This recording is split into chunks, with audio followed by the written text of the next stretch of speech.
Salut, salut! Et oui, c'est Rebecca, toujours là pour le défi lecture de la Bible de l'aurore au crépuscule. On lit la Bible de la Genèse à l'Apocalypse, 10 minutes tous les jours. Là, on continue l'histoire de Job et on va bientôt arriver dans les psaumes. Enfin, bientôt, il y a encore quelques chapitres dans Job. Mais en tout cas, tu peux nous rejoindre sans problème, tu ne vas pas le regretter. Merci Seigneur parce que ta parole, elle est vivante. Merci parce que tu es là avec nous. Merci parce que tu nous aides à comprendre le passage chaque jour, tu nous parles personnellement et je prie pour tous ceux qui sont avec moi, vraiment qu'on puisse tous garder notre motivation jusqu'au bout au nom de Jésus. Amen. Alors donc on continue, Job 10, verset 17. Tu renouvelles constamment tes assauts contre moi, ta fureur envers moi s'accroît, tes troupes se succèdent pour m'assaillir. Il faut lire quelques chapitres. Si tu nous rejoins aujourd'hui, lis quelques chapitres avant pour comprendre et pour te mettre dans le contexte. Ok? Donc, 18.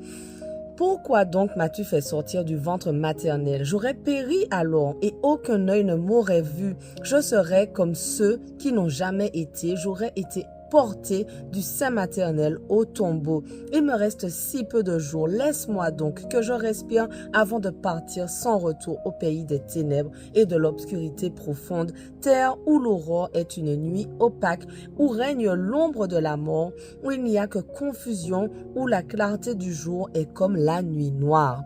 Job 11. Puis, Tsophar de Naama prit la parole et dit, « Ne répondra-t-on pas à ce flot de paroles? Suffit-il de parler pour que l'on ait raison?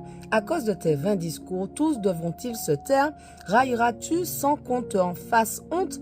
Or, tu as osé dire, ce que je dis est vrai, je suis pur devant toi. Ah, s'il plaisait à Dieu de te parler lui-même, s'il desserrait les lèvres, il te révélerait de la sagesse les secrets, car elle est bien trop haute pour notre intelligence. Tu comprendrais alors que Dieu laisse passer une part de tes fautes. Prétends-tu pénétrer les profondeurs de Dieu, saisir la perfection du Tout-Puissant? Elle est plus haute que le ciel. Que feras-tu? Et plus profonde que l'abîme. Qu'en sauras-tu? Elle est plus longue que la terre, plus large que la mer. Si au passage il emprisonne le coupable et s'il le convoque en justice, qui peut s'y opposer? Car il connaît bien les trompeurs. Il discerne une faute sans effort d'attention. Celui qui a la tête vide pourra devenir sage quand un ânon sauvage naîtra domestiqué. Toi, si tu affermis ton cœur et si tu tends les bras vers Dieu, si tu abandonnes les fautes dont tes mains sont coupables, si tu ne permets pas à la perversité d'habiter sous ta tente, alors tu lèveras la tête sans avoir honte, tu tiendras ferme et tu ne craindras rien. Tu oublieras ta peine, son souvenir sera comme une eau écoulée. Ta vie sera plus claire que le soleil en plein midi, l'obscurité luira comme une aurore, tu reprendras confiance car l'espoir renaîtra et tu regarderas autour de toi, tu vivras tout à fait tranquille et tu te coucheras sans que nul ne te trouble. Beaucoup de gens viendront implorer ta faveur, mais les yeux des méchants finiront par s'éteindre, leur refuge fera défaut, leur seul espoir sera de rendre l'âme. Job 12. Job répondit alors, « En vérité, à vous tout seul, vous êtes tout le genre humain. Avec vous mourra la sagesse. Néanmoins, comme vous, j'ai de l'intelligence, je ne vous cède en rien. Du reste, qui ignore ce que vous avez dit? Je suis pour mes amis un objet de risée, moi qui invoque Dieu afin qu'il me réponde. Un juste, un homme intègre, voilà l'objet des railleries. Au malheur, le mépris, c'est la vie des heureux. Voilà ce qui attend ceux dont le pied chancelle. Mais les brigands jouissent de la paix sous leur tente. Ceux qui provoquent Dieu sont en sécurité.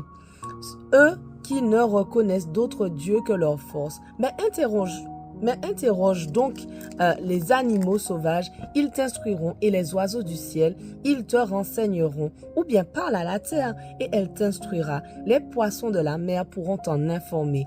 Oui, parmi tout ceci, lequel ignorerait que c'est Dieu qui a fait cela? Il tient en son pouvoir la vie de tous les êtres, le souffle qui anime le corps de tout humain. L'oreille juge bien les mots que l'on entend et le palais discerne le goût des aliments. La sagesse appartient aux personnes âgées et une longue vie donne l'intelligence. Auprès de Dieu se trouve la sagesse et la force. C'est à lui qu'appartiennent conseil, intelligence. Voici ce qu'il détruit, nul ne le rebâtit. Et s'il enferme un homme, personne n'ouvrira. Il arrête les eaux et c'est la sécheresse, et dès qu'il les déchaîne, la terre est dévastée. Auprès de lui réside la force et la prudence. Il tient en son pouvoir celui qui se fourvoie et celui qui s'égare. Il emmène en exil les conseillers d'État et livre à la folie les dirigeants du peuple.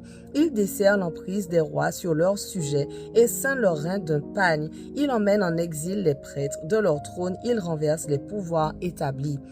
Il ôte la parole aux orateurs habiles et ravit le discernement aux personnes âgées. Il couvre de mépris les nobles. Il fait aussi tomber les armes des tyrans. Il met à découvert les profonds secrets des ténèbres et il expose au jour les ombres les plus noires. Il grandit les nations et il les fait périr. Il étend leur empire, puis les emmène au loin. Il ôte la raison aux chefs des nations de la terre et il les fait errer dans des déserts sans piste, de sorte qu'ils tâtonnent en pleine obscurité sans trouver de lumière. Oui, Dieu les fait errer ainsi que des ivrognes. Job 13. Oui, certes, tout cela, mes propres yeux l'ont vu. Oui, je l'ai entendu de mes propres oreilles et je l'ai bien compris. Tout ce que vous savez, je le sais moi aussi, je ne vous cède en rien. Mais c'est au Tout-Puissant que je veux m'adresser. C'est devant Dieu lui-même que je veux défendre ma cause. Quant à vous, mes amis, vous forgez des mensonges. Vous êtes tous des médecins incompétents. Ah, si vous gardiez le silence, alors vous seriez sages. Écoutez, je vous prie, ma récrimination et soyez attentifs à la plaidoirie de mes lèvres. Dieu aurait-il besoin de vos propos injustes et est-ce pour le soutenir que vous dites des faussetés? Allez-vous vous montrer partiaux en sa faveur? Prétendez-vous plaider pour défendre sa cause et sera-ce à votre avantage s'il sonde vos pensées? Comptez-vous le tromper comme l'on trompe un homme? Il ne manquera pas de vous le reprocher. Si vous aviez pour lui des partis pris secrets, Sa Majesté n'a-t-elle rien pour vous effrayer? N'êtes-vous pas saisi par la peur qu'il inspire? Car vos paroles ne sont que maximes de cendre et vos réponses des ouvrages d'argile. Taisez-vous donc et laissez-moi parler. Advienne que pourra. Ainsi, je veux risquer ma vie, je vais la mettre en jeu. Quand même il me tuerait, j'espérais en lui. Mais devant lui, je veux défendre ma conduite. Cela même sera salutaire pour moi, car aucun hypocrite ne trouve accès à lui. Écoutez mes paroles et prêtez attention à mes explications, car voici, je suis prêt à défendre ma cause. Je sais que je suis dans mon droit. Est-il quelqu'un qui veuille contester avec moi? Alors je me tairai et rendrai mon dernier soupir. Mais cesse donc de grâce de faire ces deux choses et je ne me cacherai plus de devant toi. Retire donc ta main de dessus de moi et ne me poursuis plus pour m'emplir d'épouvante. Puis parle-moi et je te répondrai, ou bien je parlerai et tu me répondras. Combien ai-je commis de péchés et de fautes? Fais-moi connaître mes péchés et mes transgressions. Pourquoi détournes-tu ton visage de moi? Pourquoi me considères-tu comme ton ennemi? Veux-tu faire trembler une feuille agitée et veux-tu pourchasser un brin de paille sèche?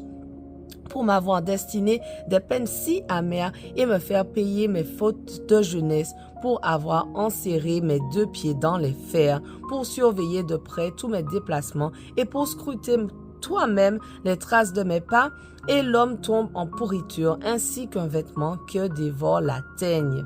Job 14.